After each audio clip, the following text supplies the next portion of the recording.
This is Betsy Palmer, and I'm not sorry that I lost my head.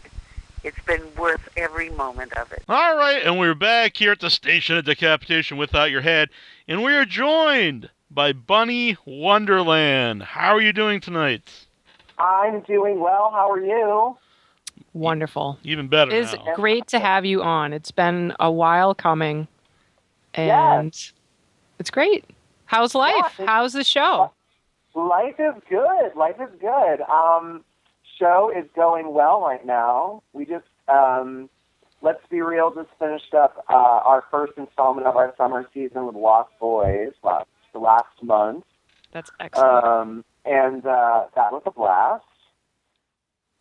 We had Jameson Newlander, who was Alan Frog from the film. We had him Skype in, so we got to talk to him face to face, which is always really fun. That's very cool. Yeah, that's a great idea. So how do you facilitate that when you have that happen? Do you just project it? Yeah, we hook up the computer in front. We have we just put it through the projection system, and so we're able to see the person we're interviewing like large on screen, and then of course we're down in the little right hand corner. But that way we're able to have the audience, especially with people that live out on the West Coast and we can't bring them in for our shows. It's a great tool to use because we're more often than not, most people are really happy to donate their time and say, yeah, I'll do an interview and or a Skype session or whatever. And this is the second time we've done it, and it's awesome. We love it. It heightens the experience. Yeah, that's an absolutely wonderful idea. Yeah, it's fantastic too because people sometimes people cannot. You guys know very well, I'm sure, when you go to a convention or something, you get a very short amount of time with people that, you kind of want to get a little bit more insight from. And sometimes that can happen. So we found that by utilizing Skype, we're able to bring people that maybe, even bigger names, you know what I mean, that we normally have on the show. We can have larger names. The first time we tried that was with Larry Cohen. And we got to Skype, just do a direct Skype video call, and he was unbelievable. He was super charming, super sweet, and people are able to kind of think of their questions before they go up, and they're able to ask them and kind of interact with these people face to face, and it's been a blessing for us. We're excited to do more stuff like that. Actually, the first time I saw something like that at a show was, I think it was the first Mad Monster I went to, and Angus Scrim couldn't make it because he got very sick. He's a gentleman, and so he really wanted to be part of it, and he Skyped into one of the panels they had. Oh, that's awesome! It's great. It's almost a little bit more fun. Yeah. It adds this level of it's very like live theater-esque. It's very people love it. There's an element of danger when you Skype someone in. Yeah. And they really have to be, obviously they'd have to want to be part of it if they came there, but I think Skyping in, it's almost like, it's like I can't really make it there, but I really want to be part of this, so I'm going to use some technology and get in on it. Yeah. We love it. For people who don't know, what is Let's Be Real, and how is it different than if you went to see an older film on the big screen in another theater, which in itself is very cool, but Let's Be Real is different. So Let's Be Real is a film integrity and preservation, sort of society, not society. I guess you could say series. That my dear co-host and I, Timothy Fife, put together just almost a year ago. The inception of it was in October of 2013.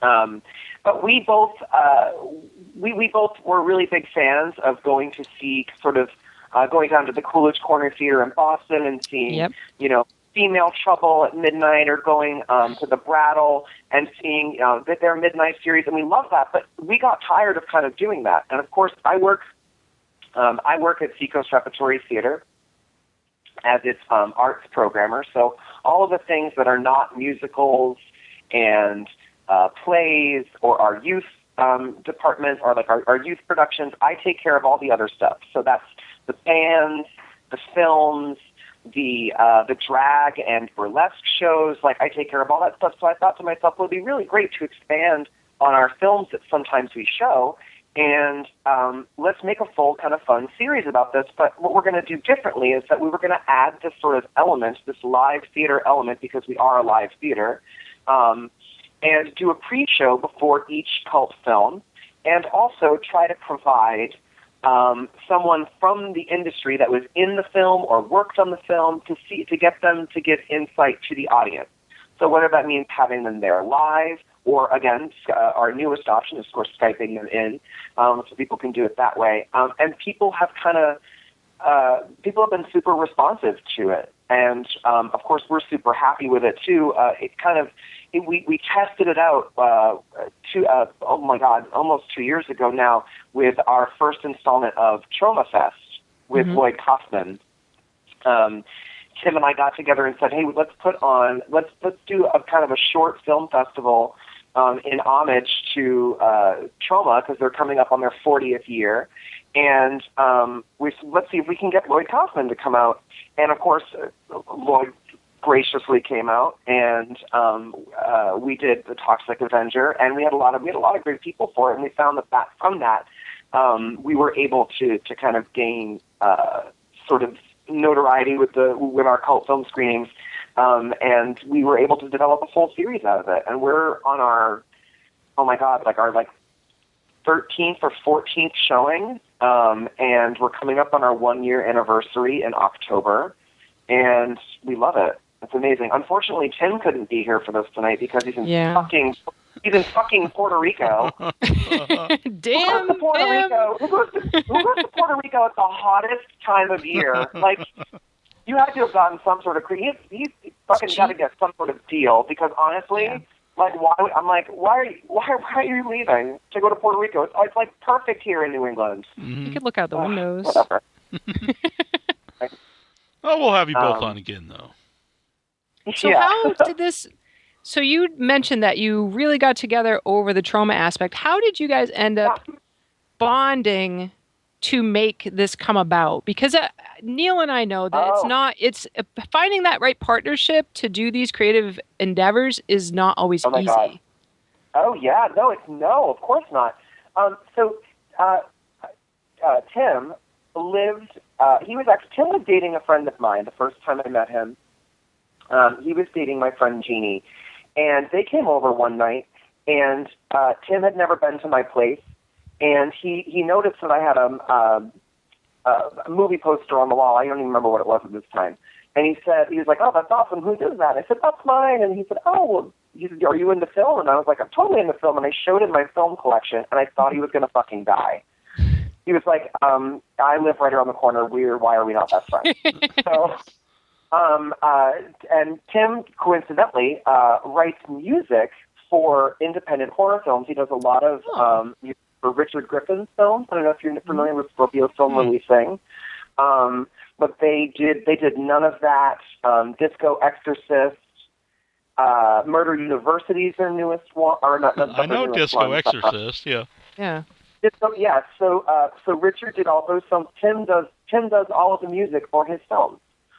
And so I was like, of course, I knew of Richard, and I was like, that's amazing. So Tim and I immediately became kind of friends, and of course, working with your friends in an artistic, when we decided to do Let's Be Real, we're like, let's totally do this. We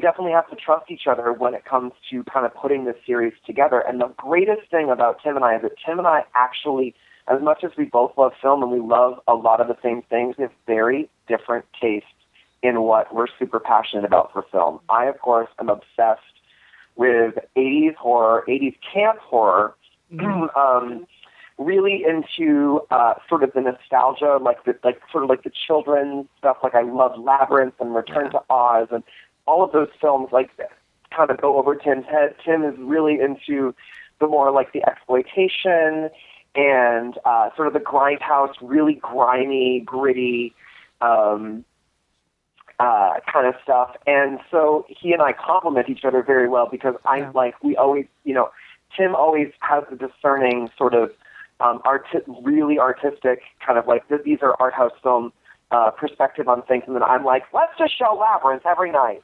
You know what I mean? And I think sometimes, sometimes, of course, working together is so much fun. We definitely always question each other's ideas, which is awesome. But we also trust each other when someone's like, this film, we have to do this. Mm-hmm. You know what I mean? And so we've been able to do some really great projects together. Yeah, for sure. So, I definitely hear you, though. Finding the right partner is fucking hard. Yes. It's really hard. Yeah. Yeah, because I've done a lot of things with other people over the years, and when I started talking to Annabelle right away, we hit it off, and like we would bounce ideas off each other, similar sense of humor that I can't necessarily share with other people, and yeah, it's really been it's been great. Things really took off, I think, once we started working together. Yeah, it's special. That's awesome. Yeah, so you have a lot on your plate. I mean, you've got a lot going on with your job. Where do you want to see this go? Where I want to see this go is that this is really, Tim and I both have always said this is like a people series. Mm-hmm. I was having a very hard time getting my friends to come to the theater to see me in. I'm also a resident actor at the Rep as well, so I was really having a hard time getting my friends to come see musicals and plays and stuff like that. And I kept thinking to myself, it's not because they're too cool for it or whatever. It's just this is not their scene. Mm-hmm. And so I kept thinking to myself, I was like, well, when I'm not on stage, I don't like to go see theater. What do I like to go see? I'm like, that's like, when I don't even know, like when you work in the same environment all the time, like I have to get out of there. Yeah. But I love going to the film screenings and that shared experience of film. And I had to say to myself, like, well, what would I do? So, since we've been able to start it, I was able to get my friends actually to come in, which I think is amazing. Like I said, this is a people series. So like, it's the people we made it, we also made it pay what you can.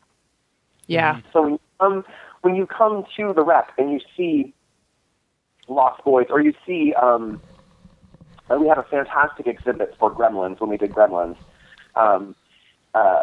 We had two original Gremlins from the film that were used, an original 1985 and then one from the second film. And we had Joe Dante donated his private collection of like all the Peltzer inventions. Wow, that's awesome. We had the producer of the film there to speak about the film. So like it was like a quadruple whammy. Like it was like the most amazing display ever. But that event was pay what you can. Mm-hmm. Like if you wanted to pay nothing that night and get in and see the show, we would say welcome. You can come in and see it. Just like I said, it's a people series.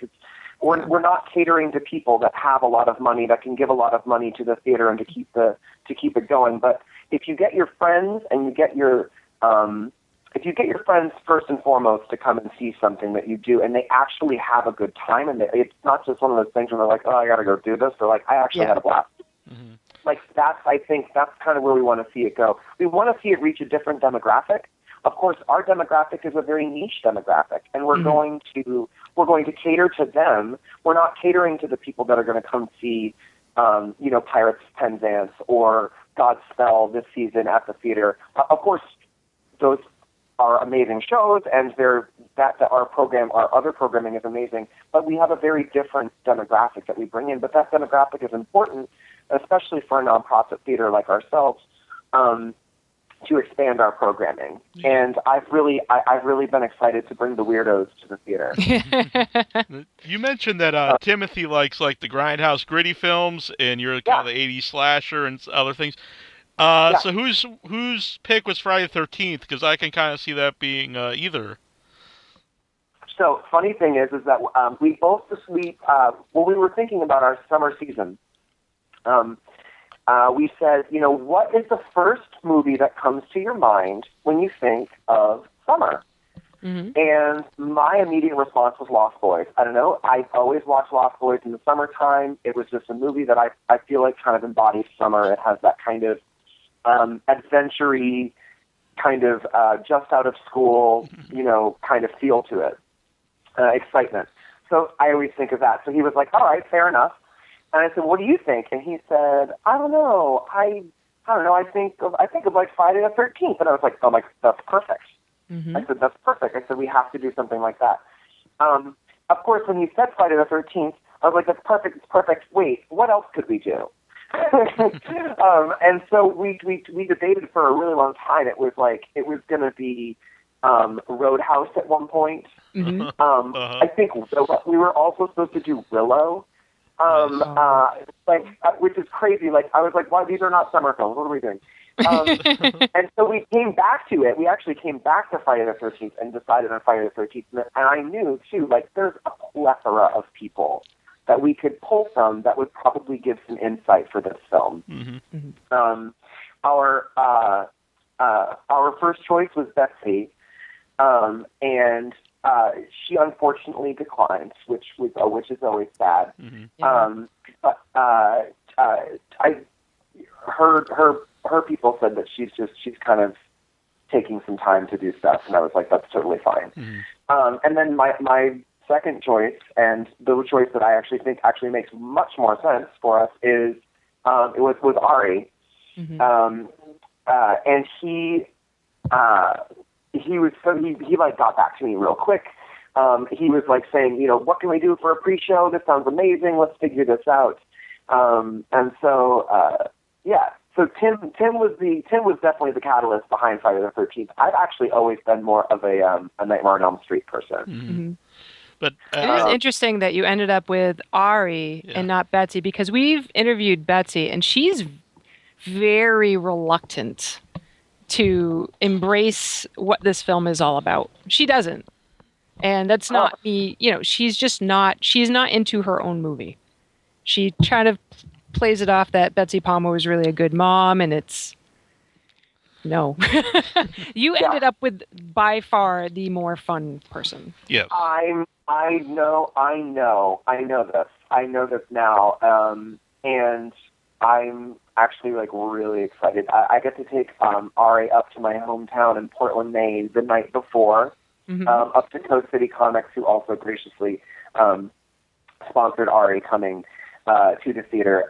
And so we're going up there and we're doing a benefit for Camp Sunshine, which is kids that are terminally ill, they send them to summer camp, and he's going up there and he's posing for pictures. He's like, that in itself, he was like, sign me up, that sounds great. You know what I mean? Like, that in itself, I knew that we were gonna, that's wonderful. I know we'll hit it off.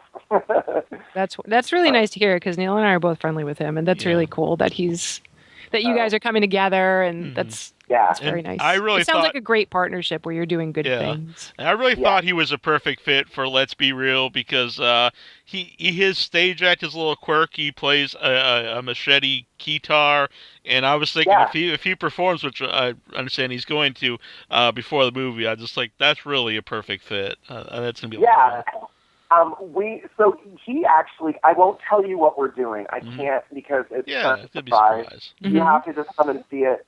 But he and I will be doing something together for the, but it will be live. He'll be playing with a full live band behind him. We're really excited. I don't want to give away too much, but it's going to be like kind of, I think, probably one of the highlights of Let's Be Real for me. Yeah. I'm very excited. That's very cool. It's going to be great. Before I forget, I do want to mention, you said Roadhouse, and I stand by. Roadhouse is the greatest Patrick Swayze film ever. The man, he rips a man's throat out. It's like this fun-loving movie, and for some reason, he just rips a man's throat out, and you're like, hell yeah, Patrick Swayze. Oh my God, I know. It's a lot of people really wanted Roadhouse. People were kind of upset that we changed it. People really we officially announced Roadhouse, and everyone got very excited. People were very upset. But I was like, we can do that at another time of year. I definitely think we can do it another time of year. We took the month of May off. We were supposed to do Xanadu then. That's surprisingly, I think Tim likes that film more than I do, which is crazy. But I love Xanadu. Yeah. I have an ELO tattoo. That's how much I love it. Wow. It's bad. It's so bad. But yeah, no, we. It's great dialogue in Roadhouse too.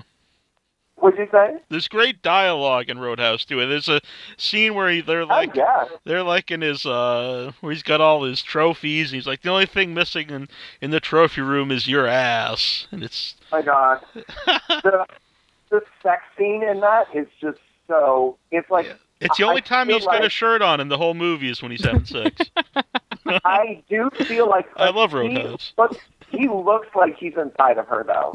Like, it's very bizarre. I'm like, oh, Patrick! Oh, my God. Crazy. Yes. No, I'm, yeah. Yeah, and then after, to end our summer season, this is when I actually had to convince Tim what to do with Wet Hot American Summer, which we're also super excited for. And we're in negotiation right now with trying to get someone to come in for that. So hopefully we'll get someone. That's very cool. Yeah. Excellent. So it must help a lot because you have so much experience with theater. You're at an established place. Seacoast Rep has been around for a very long time. Yeah. We just celebrated our 25th year. Wow. Yeah, just last year. That's excellent. So how do you feel this is affecting the dynamic of the city of Portsmouth? I think it's sort of shifting it back to where it kind of where Portsmouth used to be. Portsmouth, when I was growing up, Portsmouth, you would go down to Portsmouth to go to the front, like to get stoned and go to the Friendly Toast. You know, it's the place that you stopped off when you were traveling with your friend's band and you were hungry at 3 a.m. for like a $50 gig in Woburn, Massachusetts. And it's Portsmouth was that gritty, kind of weird kind of place you would go. And I remember it being really awesome. Of course, I'm from Portland, and I met my husband down here. I met my husband in Portland, but he's from here. And when I moved down here, I slowly started to see it get kind of more gentrified. And that's something that Tim and I kind of always talked about too. We're like, this series is going to be great because it's going to bring Portsmouth back to the place, and it's going to make Portsmouth weird again. Yeah. And I was like, we should have a little slogan. I was like, we should say that the Red Light series and Let's Be Real are going to continue to help to keep Portsmouth weird. And that's been kind of our mantra for this series. And we've felt from it. People have literally come up to us. There are people that come to these screenings that have been to every single one. If they miss one, they're super upset. They want to know how it went. Was there a big turnout? And people are people really gear up for these things. It's become kind of a rite of passage, and we found that people just get very excited and say, this is, you guys are making this. I've never stepped in this theater before. I'm so happy to come in here. I thought this was a movie theater when I came in. I didn't know it was a theater. You know what I mean? People are definitely being very receptive to it because I think it's something that Portsmouth needed. Yeah. You know what I mean? It's like one of those things. It's like all of a sudden you have a bunch of same colored fish in a pond, and then all of a sudden you throw in I don't even know, fucking rainbow-titted fucking peacock fish, and then all of a sudden,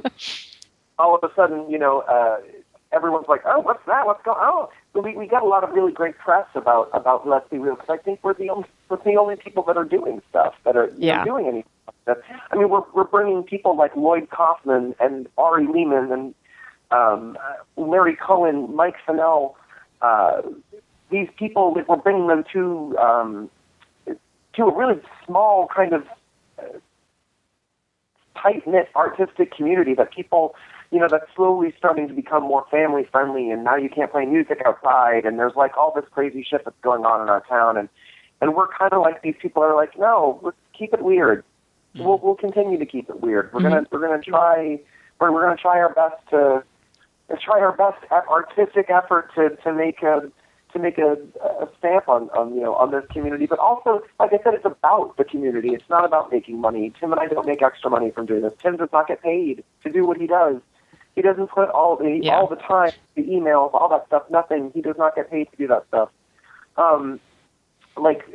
It's a labor of love for us. And it's always about the community, always about the people that come, whether it's 20 people or whether it's 200 people, we don't care. It's about them. It's about providing the service for them.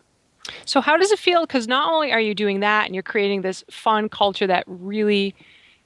I think that has a place in any community. There's always going to be young people that, or at least have that youth to them, that are going to want that. But part of that community is also, you're going to this children's camp with Ari. And so how does that feel? Because that's a whole other dynamic of community. Oh, yeah, definitely. I mean, those kind of things, I think that's kind of at the heart of our mission, anyways, because kind of where we are with Seacoast Rep in our outreach programs and the people that we reach. I was noticing that we weren't reaching the people that, like I said, we weren't reaching my friends. We weren't reaching people that, so reaching out like that. But, actually giving back to our community, I think that that's something that kind of is just, is in my heart, and I know is in Tim's heart. And I think that why this has been so successful is I think people see the heart that we put into this program, and then from there they're willing to do more things. And of course, we're always willing to we'll partner with anyone. We'll do anything, to make to make our cultural and our charitable landscape as rich as we possibly can. But I think that especially, people like Larry Cohen and people like Lloyd, they know that now they come back and they call us and they say, hey, how's it going?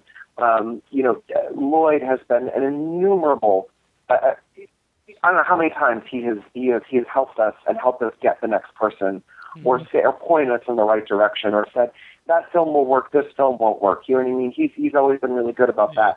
And I think that that's something that we kind of take on ourselves and say, well, let's how else can we help? Our 1-year anniversary is in October, and a portion of all of our proceeds for the films that people were going to be screening in the month of October, we're doing a whole homage to The Witch. So we're doing Teen Witch, The Craft, and Hocus Pocus. And a portion of our proceeds are going to go right back to the Portsmouth Halloween Parade. So again, we're also expanding on that cultural landscape, and we're partnering with a Portsmouth Guerrilla Gay Bar and AIDS Response Seacoast to do a joint benefit for them while we screen Heathers for our back to school edition. We're doing a back to school sort of Goes Gay edition for September. So it's those kind of things that I feel like once we've seen the amount of help that we've gotten from people, it's always just kind of deepened what we felt to reach out and help others as well. Yeah. Were you surprised how willing people were to help? Like you said, Lloyd Kaufman and these people from the horror community, because I know I used to do a lot of wrestling things before I did the horror stuff. And it was completely different once I started doing the horror community is really accepting, not just people like horror movies, but the actors and the directors and everyone in the horror community. Yeah. They just really are about helping other people who are creative. Yeah, definitely. And I think that there's an appreciation there that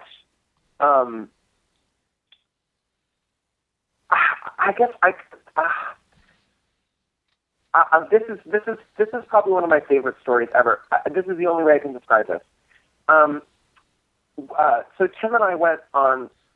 We traveled with Lloyd and his wife for 4 days on their New England tour, their New England thing with Boston and Portland and Portsmouth. And at the end of the 4 days, I thought I was going to go crazy. because we had seen every nerd and their mother in the tri-state area. And it was like, and Lloyd just talked to every single one. We were always there with pens, we were basically their assistants with him and his wife. They're older, they need, Troma asked if we can go along and help them, and I said, that's fine, but of course, because Lloyd has done so much for us. So, I think it's the last meal before Lloyd goes back home. And we're sitting there, and we're sitting at this, I think we're in Newburyport, we're sitting in this, Irish pub. It's, super trashy and amazing. And we're sitting there, and I said, Lloyd, I don't know how you do it. I said, I don't know how you're able to talk to people. You're able to keep a smile on. You're always making it. I said, I don't know how you do it. I said, you have talked to so many people this weekend and everything. And I said, and you've given so many sweaty men hugs and just answered questions while people stood next to you with drool hanging out of their mouth. I was like, how do you do that? I said, I don't know how you do it. And he looks at me and he goes, Nate, the guy that asked me a question that I didn't know the answer to because he was so invested in Troma, the guy that, was drooling while he was next to me and just kind of stared at me and stared up in his face and wouldn't leave me alone, or the girl that was pushing her tits in my face. He goes, all of those people put my daughters through college. So I thank them every single chance that I get. He said, I'm so grateful to the weirdos that have given me the life that I have. And he goes, and without those people, I would not have the life I have. He goes, I would not be sitting here with you. I wouldn't be sitting here with my wife. I wouldn't be sitting here with you two guys talking about this stuff. He said, if it weren't for these people. He's like, so that's what always keeps me going. And I was like, almost brought a tear to my eye. When I'm thinking about it now, I'm like, oh my God, Lloyd Kaufman, how profound can you get? But I mean, it's that sense of I need, this community is so rich, and there's we're all so passionate about it. We wouldn't do it. We wouldn't be a part of this community if we weren't passionate about it. And I think that there's that mutual respect. It's just something that I think is so great, and I'm so happy to be a part of. And it feels really good. So when people come to me and they say, "Hey, how do I start this up?" I've actually talked to people on the phone. I've been referred twice. One guy was from Texas, and one person was from New York. Saying, Lloyd actually being like, you should call Nate because if you guys are looking to start up something like this in your area, Nate's a really great example of a person to do. Or Bunny, excuse me.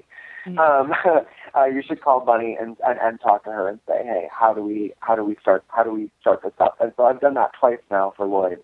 So again, it's one of those things, you kind of work with each other and you kind of bounce bounce ideas off of each other, but also there's just a great respect. So that's something, again, I'm very happy to be a part of. It's really amazing, though, that you've been able to do this. And the idea that you are willing to have people reach out to you to do these things, it's something that comes up a lot with the people we know through Without Your Head, is we're very lucky to be in the Boston area. You'd mentioned, the Coolidge, the Brattle. There's so many options. We went to the Kendall recently. There's so much around us. And people will say, you're so lucky, you're so lucky. But they can do it. We had another guest on, Jill Six, and she had done that she's made a short movie, but she's done that for a very long time, just in a bar. And I feel like people could totally do it. They just don't have that confidence that it takes a lot of nerve to just start it, and you have to talk with people, but it can be done. So are you willing to have people contact you to learn more about this? Oh, of course. I'm always happy to help, because a lot of times people don't know that a lot, and this is crazy, and I thought this way too, but initially, but people don't know that you have to license a film. You have to basically, it's like renting a film for a lot of money.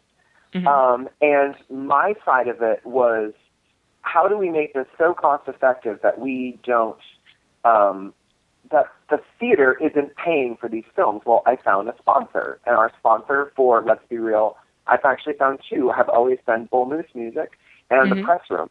So we always tell people to go to those places, and of course, to dig deep when they go there as well, because without them, we literally cannot do what we do. Yeah. We can't. We cannot do what we do without them. So, like, I will talk to people about, how find someone that would sponsor it. That way, you're not paying for it, especially to get your costs covered. Or if it's something you just want to do and start up in yourself, films to rent are anywhere between for like screenings like this are anywhere between $150 at the like probably like $125 at the least, and about $300 at the most. Mm-hmm.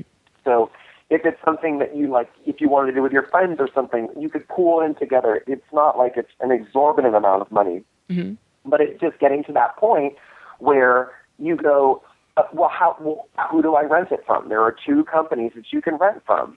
And if they're really hard to find, you really got to dig deep. It took us a very long time to find out who owns the rights to the stuff. And I'll be honest, we never found out who owns the rights to the stuff. Not even Larry Cohen knew who owns the rights to the stuff. So you have you have certain things like that. So many different things can go on when you're trying to do these kind of startup things. But I'm always available to talk about, public screenings and how you get those things started. Because those are, that's my main passion is this theory. Mm-hmm. How would people find you? What is the best place to get in contact with Bunny Wonderland to go about that?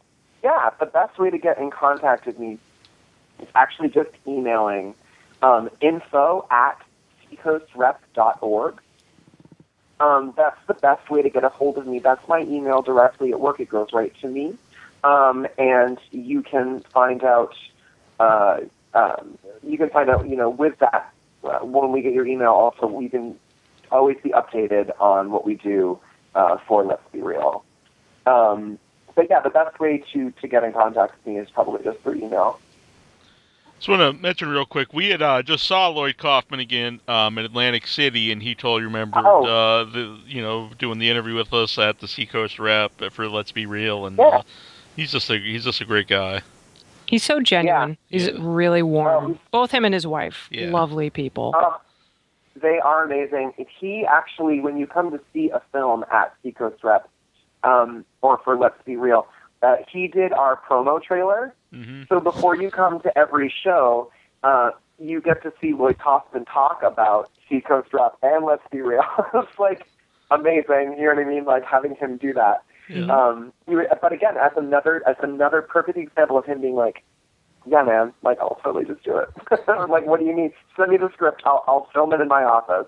Mm-hmm. You know what I mean? Like he's been so great to us. That's so funny. So we know this Wednesday, Friday 13th at 7:30. Let's Be Real. Ari Lehman's going to be there. Do you have any other films coming up that you can announce? Yeah. So we have everything through November planned. Okay. And so I'll let you know. So August 27th. Wet Hot American Summer is August 27th, and September 10th, we have Heather's with Portsmouth Gorilla Gay Bar and Age Response Seacoast. And then October is our homage to the witch, and I don't have the dates right on the top of my head for this one, but our first installment is going to be Teen Witch. Hopefully, we're trying to get Robin Lively from Teen Witch to come here. We've been in negotiation with her a couple times to do it, but we just kind of we've changed the dates a couple times. But I really want to get her to come here. But we also have the New Hampshire Film Festival, and I want her to be on the board, the panel for it. Oh, very cool. So I'm trying to get her to come out and do that, and then while she's here, be like, and you can do Teen Witch, that's great. Promise her that, and then get her to come. By the way. By the way, while you're here, stop that. And then after that will be The Craft. For The Craft, I think the only person that I would honestly feel starstruck around would be Fairuza Balk. Yeah. I don't know why. She's the only woman. she's the only woman that I would be, or the only person I think I would be actually be like, I don't know what to say around you. I'm in love with her. But I don't know if that'll happen. She probably won't do it. So we have the craft, and then of course I know this date because we already have it booked is October 29th, 2 days before Halloween. We'll have Hocus Pocus. Mm. Oh, that was a huge success at the Coolidge. Yeah, they did that, and it was like around the corner. Mm. Psycho. I know. That's why we're going to do it. Yeah. And Tim fought me on that one too. But I was like, no, we have to do that one. Yeah. That'll be great. Yeah. We went to see The Entity that night, and we thought, oh man, everyone's here to see The Entity, but yeah, we were really impressed. But no, they are not as creepy as we are. Yeah, that's so funny. I love that. Yeah, and then after that, for the month of November, this is our first time doing it. We're going to have our first Academy Award-winning film, and we're doing Silence of the Lambs. Oh, sweet. We felt that Silence of the Lambs is one of those films that slowly has become an event film. Mm-hmm. A couple other screenings around the country have done extremely, extremely well, and it's going to start to turn into the next kind of, like Henry, you know what I mean? Like going to screenings of Henry. A lot of people still do that. You know what I mean? Mm-hmm. So there's kind of a buzz right now, pun intended, about Silence of the Lambs, and so we both decided unanimously, we were like, we definitely have to do this film. It'll be our first and probably only Academy Award-winning film that we show for the series. But I imagine that probably costs a little more to put on. Silence of the Lambs? Yeah. You know, distribution pricing is so weird. Sometimes the stupidest movies are extremely expensive, and then sometimes the crappiest of movies are like, I'm sorry, no, like the crappiest movies are super expensive, and then like some movies that are like super are not, like that are super popular or not. It's weird. It's weird how it works. But to we're definitely going to have a full. We're already writing the pre-show for that. Mm-hmm. That was going to be. I can only imagine how amazing that will be. Yeah, you do put on a hell of a show, guys. Mm-hmm. I mean, yeah, we try to. You guys were not there for Lost Boys, but we had full on. We had full on vampire nudity. It was amazing. We squirted a bunch of burlesque girls with our squirt guns full of holy water as the Frog Brothers. It was amazing. I think that's something. Why don't you tell people a little bit about that? Because it really is. Yeah. The beginning is wonderful. Yeah. So we always wanted to have sort of like a pre-show to kind of amp people up for the film. So we do usually sometimes we'll have Lady Luck Burlesque is kind of our house burlesque troupe. They'll come in and they'll do a pre-show for our inaugural screening. We did this past October. We did Creep Show, and I choreographed and directed with the burlesque girls Peep Show, Creep Show in 15 minutes. Mm-hmm. And it was the entire film melded into one burlesque piece that was 15 minutes long. Wow! It was amazing. Each story got represented in a different way through burlesque, through like 5 different songs, and it was amazing. I wish we had it on tape. I don't know. We might somewhere, but so we do little things like that to kind of amp the audience up beforehand and kind of set the sort of event, sort of like inventory, sort of celebratory tone for the evening. Mm-hmm. One of my absolute favorite pre-shows we've done, and I think this was the first time you guys were there, was for Pee-wee's Big Adventure. Yeah.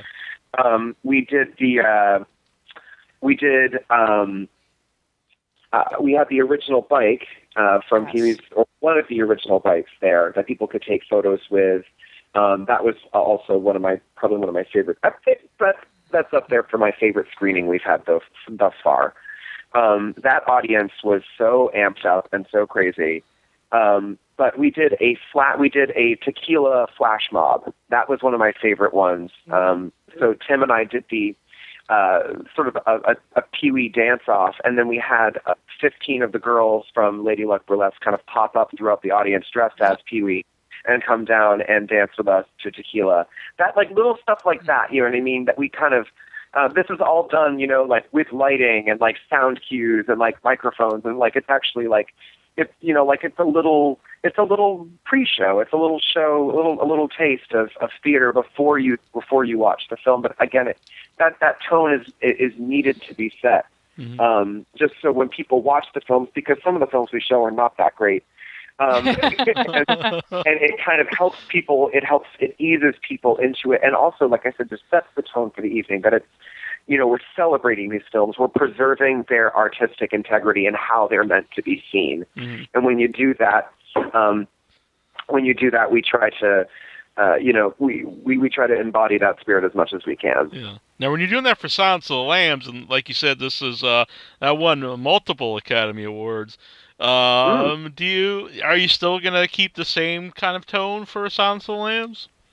Oh yeah! Oh my gosh! Well, Silence of the Lambs too. I mean, I think has become sort of, like I said, I think has become sort of campy in itself. Well, have you seen that Lego thing of Silence the Musical, and they've got the two Lego people? It's so funny. Yeah. Like stuff like that. I mean, it's becoming. Silence of the Lambs is slowly starting to become pop culture because it's slowly starting to become nostalgic for people. This is so scary. It makes me feel old. But I think that with something like that, you can amp up the kind of camp factor. We're definitely going to. I mean, there's definitely going to be a straitjacket. There's definitely going to be a face mask. There's probably definitely going to be some, like, fake cum splashed on the audience, like, you know, like on my hand or something, you know what I mean?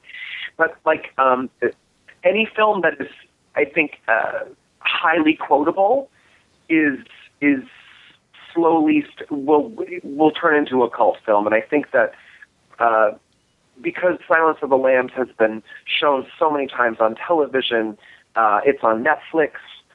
People can watch it over and over and over again. I know for me, it's a cult film because any time that it's on television, I will drop what I'm doing and watch it. It doesn't matter if it's the beginning of the movie, the middle, or the end. I will always drop whatever I'm doing and watch Silence of the Lambs when it's on television. And I've talked to so many people that say that about that film. Yeah. And I'm always just like there's just some amazing moments. I mean, Buffalo Bill, I think I quote, or I at least put on the Buffalo Bill voice at least 4 times a day to my friends. Like, that's just one of those things. It's just we quote it all the time. There's never not a good time for a Silence of the Lambs quote, as one of my friends says. And you can't hear Goodbye Horses and not think of Silence of the Lambs. Exactly. Or lotion. Yes. There's so many different things I can't think of without thinking of it. Oh, so great. My costume this year for Halloween was actually Buffalo Bill. I had a nude onesie, and this so it looked like I was naked. It was tan, and then I had a what do you call it? Oh my God. A robe that looked almost identical to his from the film. And it's all like crappy and... Oh yeah, it's like tattered and nasty. And I had the blue stockings. I had like the details down, but I put a little merkin down on the onesie. So anytime if people were like, "Who are you?" all I had to do was kind of invert my knees and then hold my arms up. And that's exactly who I was. It was disgusting. It was really awful. I love it. Sounds amazing. It was really great. But yeah, no, I'm very excited for that show. I actually think, like, of all the shows that are coming up, that might be the most excited. I think most excited about that one. Very rarely is there a film that Tim and I literally are like, "Oh my God, yes, we absolutely have to do that." And Silence of the Lambs one night over a couple beers and probably 5 hits of weed. We were like, oh, we have to do it. And then when we came to the next morning, we're like, of course we have to do it. But yeah. I thought it was really cool, you guys. I wish we would have got to see the stuff there, because that's actually one of my favorite cult films, the stuff. The stuff was great for our stuff pre-show. We had our audience make their own stuff. I've always thought that someone at a horror convention should sell the stuff yogurt. I think that's a really great idea. That's a really great idea. Steal it. Start doing it. Start doing it. You'll make thousands. I'll make tens of dollars. You could totally. There's the stuffed candles. We did see those. People make horror decor makes stuffed candles. Yeah, they're wonderful. You know them. Yeah. Yeah, and they make pillows too. I think with the stuff logo on it. Yep, they make the pillows too. So for that one, oh god, the pre-show for that. So Tim always wants to take it to the next level, and I'm actually surprisingly, me, Wild Bunny. I'm usually the person that's like, maybe we shouldn't do that. But Tim wanted to have a stuff eating contest. So. And I was like, nope, someone will throw up, and I can't deal with it. Someone will vomit on stage, and I will lose my shit. Because I can ad-lib to save my life, but I cannot ad-lib if somebody throws up in front of me. I don't know what I will do. I was like, I will have a panic attack. No. So he was like, all right, well then let's have our audience members, our crazy fucking audience members, make their own version of edible stuff, and you and I will taste test it in front of everyone. Oh, I like that. It was a great idea. But it probably didn't taste very good. In hindsight, it was a great idea. In practicality, I was the person that was ready to vomit on stage. I was worried about people puking. I was about to throw up on stage from tasting the fucking disgusting shit that people came up with. Some of the viscosity of the stuff that I had to eat that night, I was literally, one of them with the base note, let me just give this, was mayonnaise and French onion dip. Oh my god, who would do that to you? That's mixed with like vanilla pudding, and of course we have to try every fucking one. And I was thinking like marshmallow fluff would be a good one. It was awful. It was terrible. It was absolutely terrible. I was like, we have to do. I was like, we have, and Tim, of course, was saying to me, you have to try every one, Bunny. You have to try everyone. I was like, oh my god. And I'm Where was he trying everyone? How was he? He was. Oh, he was. Okay. Fucking spoonfuls, and I'm like holding my nose. It's like, it was so gross. After I got the mayonnaise-based one, I was like, I'm done. I thought that maybe 3 people would make stuff. I actually thought that it was going to be like sweet and delicious and like, ooh, kind of gourmet. No, people made absolutely disgusting stuff, and we had to eat it, and it was terrible. There was like 12 contestants. So were they just laughing at you, enjoying this? Just Tim thought it was the funniest. Tim thought it was so funny, and I was like, I will kill you. I was like, I thought I was going to vomit. I was so worried about people throwing up, and I was like, I am going to blow chunks all over the people. It was so gross. I tried so hard. I gagged so many times, but like tried to be discreet about it. It's like with my huge hair and my like lip liner. It was terrible. So you're gonna do more eating adventures? Yeah. What was the winning stuff? The winning stuff was actually like it was actually really good. It was like a honey bourbon orange flavor. It was like an old fashioned. It was like an old fashioned flavored pudding that this guy made, and I was blown away by it. Like, it was so good. It was so good. It was a frosting. That's what it was. It was a frosting. It was amazing. Was it worth tasting the mayonnaise and French onion dip? The worst tasting. We also gave an award for the worst tasting, and it was definitely that one. And then the worst textured one was this stuff that this woman made out of Wonder Bread and like Wonder Bread and water and something, I can't remember, but it had the consistency of mashed potatoes, but it was not mashed potatoes. Oh, God. It was like chewy and chunky. I can't, but it was so gross. And she had it in Tupperware, so like when she opened it, like it had clearly been like condensating the entire time, soaking wet. It, like, I'm literally like Annabelle. I'm telling you, it was like I was dying. it was so like I wasn't being like a pussy. Like it was actually. Well, kudos to you for maintaining your composure well enough to continue. God, I mean, what else are you gonna do? Throw it. Yeah. Pretend to drop it. I was like, why did I? And of course, the entire audience, like we had like 50 people there, and like, and the entire audience is just sitting there like laughing hysterically. I'm like, why did I think this was a good idea? I'm like, why? But yeah, no, the stuff one was great. It was fun. I think the Wonder Bread one even sounds worse to me than the mayonnaise one. It was pretty, like the texture. If you're not like a texture person, it was so gross. Yeah. Gross. I was going to ask you guys a question because I'm kind of curious because I watch mostly older films, and when I come, and I'm always watching films that I think are really, that would be good candidates, and so. I've been kind of trying to find a good film that I can watch personally, but I'm not yet, like, that I can just watch that is actually really scary. I want your opinion on kind of what the scariest thing you have seen recently is.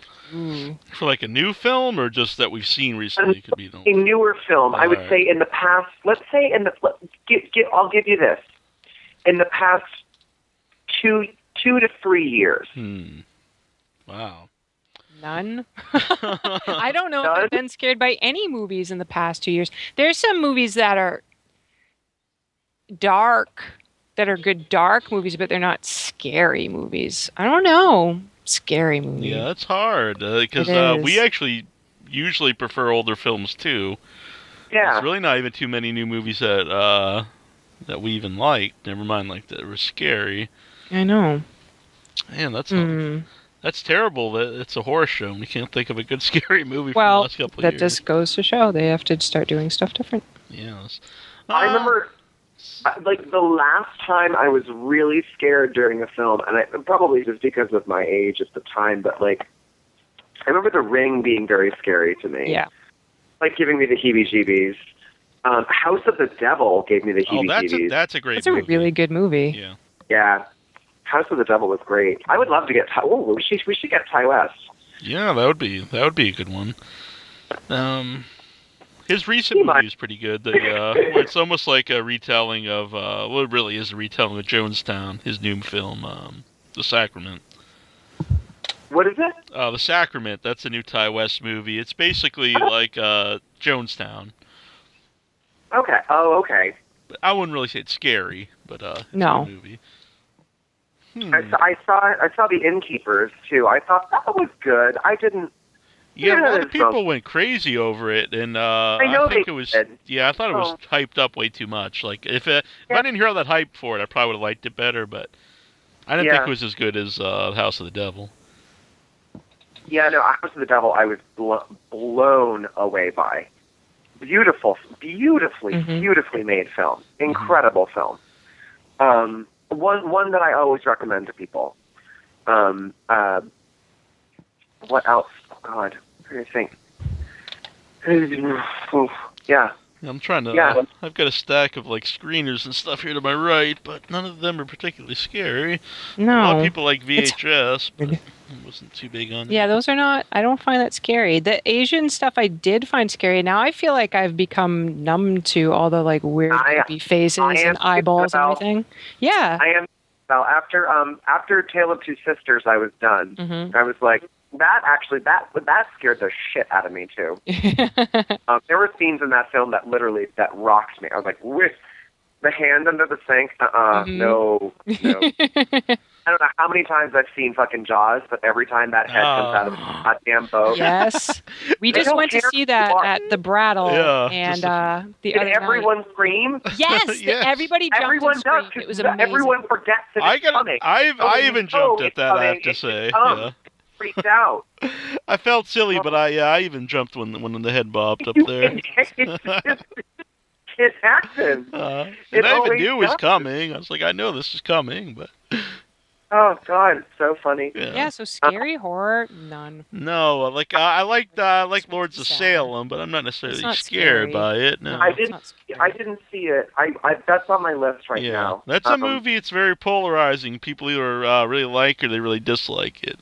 I was going to say that's very similar to like Cabin in the Woods, which I thought was amazing. Yeah, I love Cabin in the Woods. Definitely not like scary, but a great movie. No, so original. But a fantastic film. Yeah. One of my friends, one of my colleagues, said he referred to it as the Roger Rabbit of horror movies. And if you think about it, like Roger Rabbit, you can watch over and over. I can watch it over and over again, and like I can also literally watch Cabin in the Woods over and over and over again. And every time I watch it, I find something new in that film. Yeah, and it's definitely made for people, like us that love horror movies, because to really appreciate it, you have to have seen a lot of horror movies. And I think the more you like horror movies, the more you like that movie. Mm-hmm. I think so too.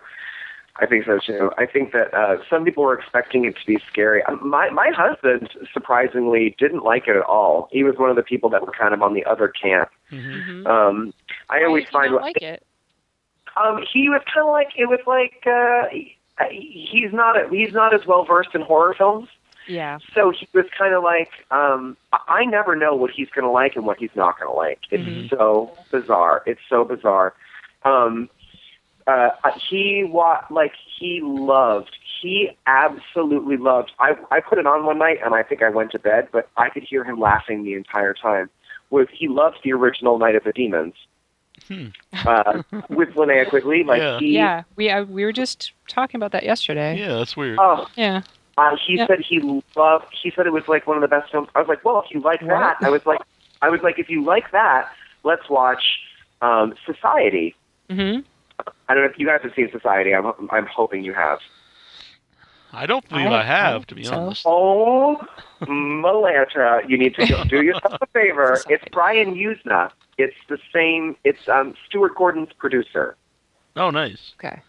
So Brian Usna, a film called Society. You have to watch it. Oh, it is written down with a big giant circle. I really like the cover.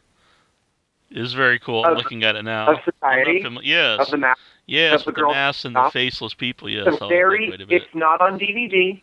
You can watch the whole thing online, or you have to find a VHS copy. I have a VHS copy of it. But when did this movie come out?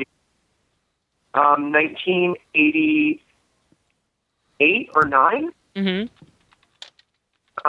It's body horror. It's like pure, disgusting body horror. It's amazing. You have to see it. Have to see it. Have to. It'll change your life. I've just Googled Did you some see images. this David and some Cronenberg awesome short that's been released?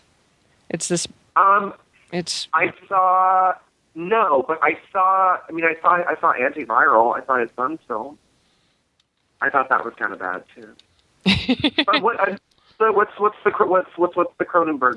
It's a very brief short that is for Rotterdam Film Festival. And it's not good. Just look it up. It's not good. Yeah, it's not. It's very depressing. Yeah. It's so.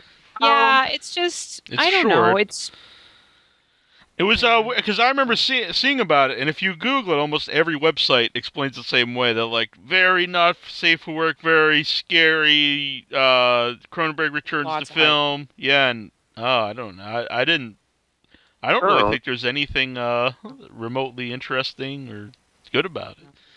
I really don't think if it was but I really don't think if it was Cronenberg, it would even be mentioned anywhere. No. Huh. Oh. But well, I'll have to check it out. I'll definitely have to check it out. Mm-hmm. I'm definitely going to see Society now after I Googled some images. And dear God, you have to see it. Mm-hmm. I would lend you my copy, but then I'd have to kill you. it's like It's it still has VHS. Make a copy. I actually could. Really? I could do that. I could probably do that up at my parents' house. I could definitely do that. That would be great. Oh my God, I'll totally do that. I have to do that. I have a VCR, and so does Neil, apparently. So do I. It's the only way. Half my collection. I have over 850 movies in my collection. Wow. Almost all of VHS. Wow. And almost all of them are horror. What was I going to say? Yes, Society. But my husband did not like Society, but he loved Night of the Demons. Mm-hmm. So I never quite know what he's going to like. Yeah, he did not like Cabin in the Woods. I know you said you liked the 80s slasher films. Did you ever see the movie The Mutilator? Mutilator. I have not seen Mutilator. I'm actually when I mean like 80s, I would say like I'm really into like 80s kind of supernatural. Mm-hmm. I'm not actually a huge slasher fan. I love the Scream franchise. I'm not really either, to be honest. So, yeah. But again, Friday the 13th and stuff was actually not in my wheelhouse. I was always more of like a supernatural kind of horror fantasy person. Yeah. Well, the only reason I thought about it was when I had we had him on in 2008, the director of the movie Mutilator, Buddy Cooper, and the movie came out in the 80s. And he sent me a copy on DVD, so I figured it was to keep to watch the movie before he came on. And then after the interview, like a couple weeks went by, and then he called me, and he's like, "Can I have that back? That's actually the only copy of the film." And I was like, "Oh, okay." Oh no way! Yeah. So I had to send him back. God, that's so funny. Yeah. Oh God. Trusting man. Yeah. It's like, yeah, wow. That is, yeah. I should have made a copy of it. Did you make a copy of it? I did not. I don't know why I didn't. I felt really bad. I was like, oh, God, I got to get this guy's movie back. I got to get this back. Yeah. That's so crazy. Oh, my God. Yeah, no, I'll totally make a copy of Society for you guys. It's great. It's awesome. Excellent. You can watch it all on YouTube also. Oh, okay. Yeah, you can. That's actually how I first watched it. So the only other person that I know that has a larger movie collection than me and actually is like a little bit more obsessed about 80s fantasy and like horror is my cousin, and he was the person that turned me on to Society, and that changed my life. It's how old were brilliant. you when you saw it? Oh, girl, I saw it like 2 years ago. Oh, okay. I was only introduced to it 2 years ago. I had never even something. It had super limited release. It had a wider release in Canada, very, very limited release here. So it's Brian Usna, I think, also did Dolls. Oh. Yeah. He did Dolls. He also wrote Honey, I Shrunk the Kids. Oh, get out. Yeah. That's wild. He also wrote Honey, I Shrunk the Kids. Resume. So he also, but he's Stuart Gordon's producer. Mm-hmm. So he produced Reanimator, Bride of Reanimator. I think that Stuart Gordon directed Dolls, but it might be Brian that directed Dolls. Yeah, no, I'm pretty sure he directed Dolls. Stuart Gordon did, because his wife's in it. Mm-hmm. The crazy woman, that's his wife. Oh. The the bitchy stepmother. Yeah. Rosemary Gordon. She's but Brian definitely produced it. He directed this film. I think it was his directorial debut. Brian Usna. It's incredible. It's brilliant. It's so good. Mm-hmm. Now I'm really excited about it. So people I'm gonna watch it after the show. No, people listening. Here I am asking you guys for suggestions, and now I'm giving them. I'm trying to think. So we'll review it next episode. Will everyone? What'd you say? I said we'll review it next episode. Will everybody know? Oh my God, you have to. Yeah. You love it. It's so good. It's so great. Well, then, so it's not scariest. Then can you both give me your top? Can you give me your top three that I have to watch? That way I can walk away from it. I would say see Hell Baby. It's so funny. It is. What is it? Not a Hell Baby. It's ridiculous. It's not scary. It's funny. But okay, no, that's great. No, that's great. Hell Baby. Okay. I think you would enjoy it. I'm writing these down. Mm-hmm. Let's see. Well, you said you didn't see Lords of Salem. I would recommend it. I liked it. Yeah, quite Lords a of bit. Salem is pretty good. It's good. Do you like Rob Zombie movies in general? Yeah. I liked Devil's Rejects more than I liked House of a Thousand Corpses. I do too. Yeah. That was, I don't know. I felt like House of a Thousand Corpses was a big ripoff. Did you see the movie 237? It's a documentary about The Shining. I did. Kind of ish. I did. What did you think? I didn't love it. Yeah, I didn't either. Neil did not love it either. Mm-hmm. Is it because it wasn't what you expected? Because Neil just thought it was going to be something very different, which I did too, but I liked the psychological stuff. I was just kind of like, there were certain things, I don't know, like why dissect something that, because they were crazy. Those people were crazy. I know. Really clearly these people are crazy. Yeah, it was more of a documentary about people obsessed with The Shining instead of a documentary about The Shining. No, yeah. And I didn't. I found the editing was kind of trying to make them look even though they didn't need too much help, but to try to make them look even crazier than they were. With the risk of sounding like Peter Griffin, it insisted upon itself. You know what I mean? Uh-huh. Like, I was like, it's just, I didn't, that's how I feel. I was like, I don't know. That was the one review we were reviewing it. I think that was the one that Annabelle came closest to punching me. Oh, really? Yeah, That's so funny. He didn't really give good He's like, I just didn't like it. Well, why? I just didn't like it. I really went into why I didn't. Please No. That was the Superman movie. You Afterwards, you got better. I explained, and you were like, "I'm gonna beat your ass right now." All right, so Hell Baby, Lords of Salem. Mm-hmm. Oh man, there's been other good things. Yeah. Jeez. On the spot. I'm not good at on the spot. If we can't give you anything, then we'll write you. I like the new Maniac. I thought the new Maniac was good. Yeah, the new Maniac was excellent. That has been in my Netflix queue for like months now, and I haven't done it. Okay, so I've heard it's amazing. Yeah, right? It is. Because I love the old Maniac, and this is very different. But it's I don't want to say equally as good, but it's definitely good in its own way. Yeah. Yeah, and he does a great job considering how different his body is. Just he's clearly has a very different physical presence than this guy, but he makes it work with the character. It was fantastic. I'm excited. All right, cool, awesome. Hell Baby, Lords of Salem, Maniac. Well, that's a good 3 to start, and like I said, we'll have you back right. on, and then we can think of some other ones. I'm definitely you have to let me know. I have 1 hour of sleep last night, so we can exchange films here. We're gonna watch Society, and you can watch some of these. Yes, we should definitely reconvene. Yes. I like this idea. I love that. Mm-hmm.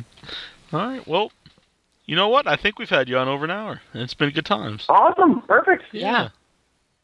Cool. It's been great to finally get you on, and thank you so much. It's really good finding out all these different things you're doing. I didn't even realize you were doing, and it's wonderful. And I just love the idea that you guys are doing this. Obviously, you have more theater background and things like that, but it's something people can do. Yeah, things definitely. like this. It might not have burlesque people in it straight off the bat, but yeah. But well, you should always add your own spin on whatever you want to do anyway. Exactly. Not everyone is burlesque. Exactly. You don't need to. I mean, it's a sustainable model. It's just building that model. You know, it's putting it together. Mm-hmm. Definitely. Well, it was wonderful having you on, and we hope to talk to Timothy sometime on the show as well. Yeah. Oh my God, definitely. Yeah, and hopefully I'll see you on Wednesday, maybe. I am going to talk with Neil about that because I think that's a good idea. Mm-hmm. I think it's a great idea. I would love to do it. Yeah. So hopefully we can make it out there. I would love to see Ari too. Love to see the whole show. So I'm really looking forward to all this. Yeah. He's going to be great. He's awesome. So thank you again for coming on, and we're going to play some First Jason here for you people out there. So if you're in the air and you haven't made up your mind yet, you'll hear this music, and I think you've already been sold out hearing Buddy Wonderland. But if you're in the area, you have to come out and check it out. Let's be real. It's good times. This is Victor Miller, and I wrote the first Friday the 13th. And you are listening to WithoutYourHead.com.